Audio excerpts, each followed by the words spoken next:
About once per test, there is a problem that can most easily be solved by using the second table function on the TI-83 or TI-84.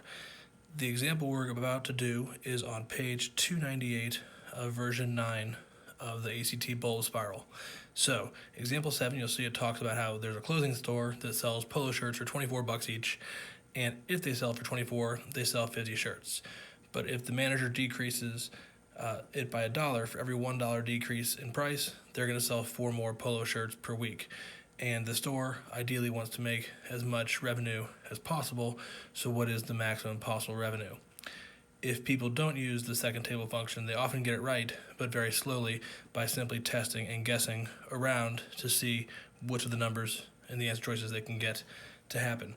The better way is to do this. If you look at the equation, you will eventually be typing into the y1 piece of the graphing part of the calculator, y1 equals 24 minus x times 50 plus 4x. What does that mean?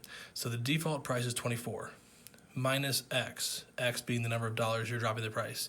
And for every $1 you drop the price x, you'll see that it goes up by 4x. So in this case, you have the money right here, and you have the quantity right here. So quantity times price equals the total revenue.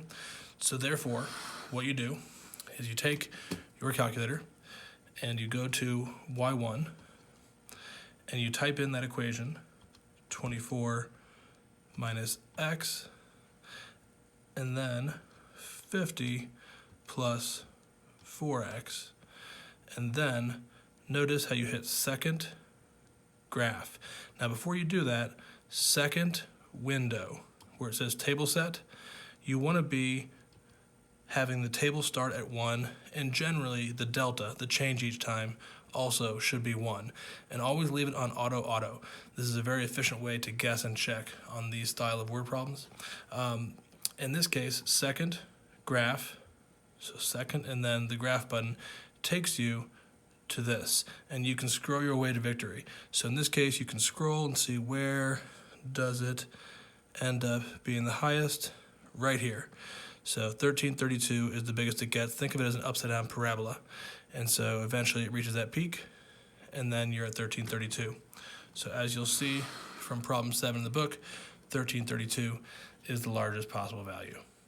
If you're clever and think of it in the right way, most tests since 2017, there's 1 or 2 problems per test that can be done much more quickly via second table than other traditional methods.